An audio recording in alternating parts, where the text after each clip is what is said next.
Income 12 lakh cross ചെയ്ത് പോയെന്ന് വെച്ചിട്ട് ഞങ്ങൾ ഫുൾ എമൗണ്ടിന് ടാക്സ് അടയ്ക്കണം. ഇന്നലത്തെ 87A റിബേറ്റിൻ്റെ വീഡിയോ കണ്ട ഒത്തിരി പേര് ചോദിച്ചൊരു സംശയമാണ്. ജസ്റ്റ് 12 ലാക്ക് ക്രോസ് ചെയ്ത് പോയി, അതുകൊണ്ട് ഞങ്ങൾ ഫുൾ എമൗണ്ട് അതുവരെയുള്ള സ്ലാബിൽ കമ്പ്യൂട്ട് ചെയ്ത് ടാക്സ് അടയ്ക്കണമെന്ന്. അവിടെയാണ് മാർജിൻ റിലീഫ് എന്നൊരു കോൺസെപ്റ്റ് വരുന്നത്. നമുക്ക് 1-2 എക്സാമ്പിൾസിലൂടെ അതൊന്ന് ചെക്കൗട്ട് ചെയ്യാം. നമ്മുടെ ഇൻകം 12,25,000 ആണെന്ന് അസ്യൂം ചെയ്യുക. അപ്പോൾ 12 ലാക്കിന് എക്സസ് എത്ര ഇൻകം വന്നു? 25,000.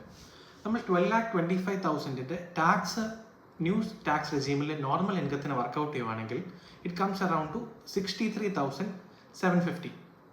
അപ്പോൾ ടാക്സ് 63,750 വരും. നമ്മുടെ ഇൻകം എത്ര എക്സസ് വന്നുള്ളൂ? 12 ലാക്കിന് 25,000 വന്നുള്ളൂ. അങ്ങനെ ഒരു സെനാരിയോ വരുമ്പോൾ ഞാൻ നേരത്തെ പറഞ്ഞ മാർജിൻ റിലീഫ് കോൺസെപ്റ്റ് കൊണ്ട് നമ്മുടെ ടാക്സ് അവിടെ 25,000 ആയിട്ട് റെസ്ട്രിക്ട് ചെയ്യപ്പെടും. സോ 25,000 പ്ലസ് 4% സെസ് 26,000 റുപ്പീസ് നമ്മൾ മൊത്തം ടാക്സ് അടച്ചാൽ മതി. ഇനി അടുത്തൊരു സെനാരിയോ നോക്കിയാലോ. നമ്മുടെ ഇൻകം 12.80 ലാക്സ് ആണെന്ന് വിചാരിക്കാം. 12.8 ലാക്സിന് നോർമൽ ടാക്സ് റെജീമിൽ നമ്മൾ വർക്കൗട്ട് ചെയ്ത് വരുമ്പോൾ 72,000 ടാക്സ് വരും. നമ്മുടെ ഇൻകം 12 ലാക്സിന് എത്ര എക്സസ് പോയി? 80,000 പോയി. അപ്പോൾ നമ്മൾ 80,000 കൊടുക്കണം അവിടെ? വേണ്ട. നമ്മളവിടെ 72,000 നമുക്ക് ആക്ച്വൽ ടാക്സ് വരുന്നുള്ളൂ.